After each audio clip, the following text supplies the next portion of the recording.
Hello everyone, I'm Emma and I'm your storyteller for today.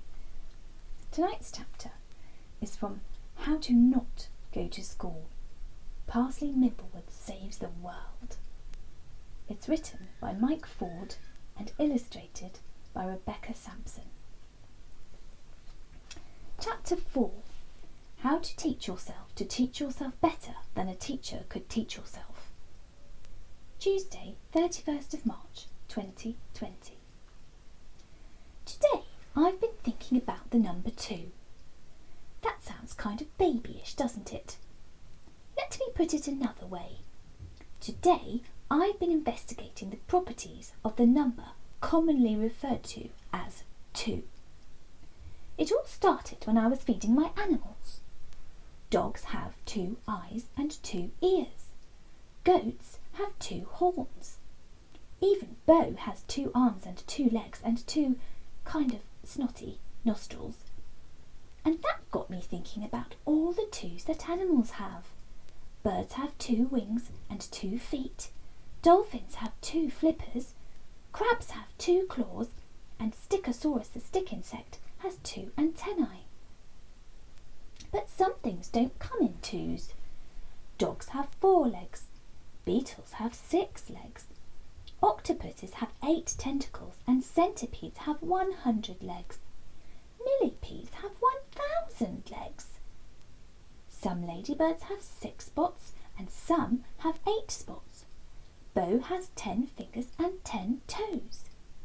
Then I started looking at the plants in my garden. The daffodils had 5 petals. One of the daisies I looked at had 35 petals and another one had 42 petals. The dandelions all had different numbers of leaves. I tried counting the branches on the tree, but I got confused about what counts as a branch and what's just part of another branch. At lunch, I counted 13 seeds in my apple, and then I counted the seeds in Bo's apple to make sure. He only had 10 seeds.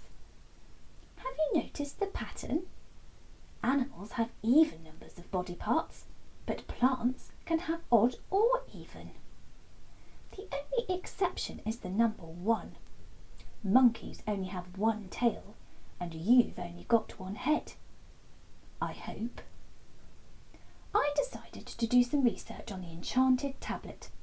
It turns out that almost all animals are bilaterally symmetrical. That means you could cut them in half down the middle and they'd have the same number of legs, fingers, tentacles, snotty nostrils on each side. But plants are mostly radially symmetrical, which means you can spin them around and around and they still look pretty much the same. Imagine spinning a daisy flower around and around.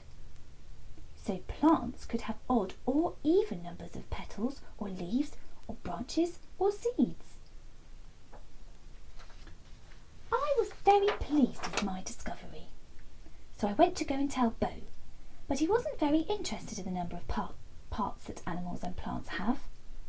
When he grows up, he wants to be a space paleontologist. He plans to go to the moon and dig up dinosaur bones. I've tried explaining that there aren't any dinosaur bones on the moon, but Mum says it's okay because it keeps him busy learning lots of things about dinosaurs and lots of things about space. Yesterday he told me the biggest plant in our solar system is Jupiter, which I thought was quite a mean thing to say, until I realised what he meant was the biggest planet in our solar system is Jupiter.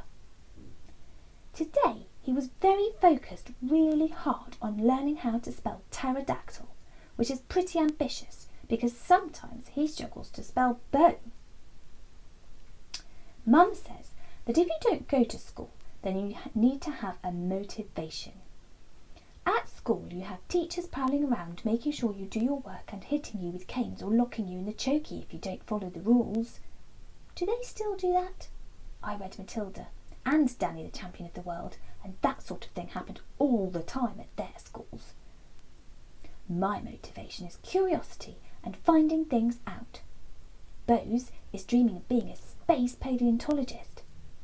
Mum's motivation is that she loves to master learning how to do things. One week last winter, she spent every night practising juggling with oranges, and now she can juggle any fruit she likes, even pineapples. Another time, she decided she wanted to learn calligraphy, the really fancy curly writing. So she spent ages practising, and now her writing is so curly that no one can read it. Mum was more impressed than Bo by my discovery about symmetry in animals and plants, especially because we'd only learned about different types of symmetry a couple of weeks ago. Then she got out the B-bomb. That stands for Big Book of Maths. It's an absolutely enormous maths book, and we call it the B-bomb because that's the sound it makes when you drop it on the kitchen table. I sort of wish I could just spend all my time investigating things, but it's kind of useful learning stuff from the B-bomb. Like last week, we learned all about different types of symmetry, and that was helpful in my animal and plant parts discovery today.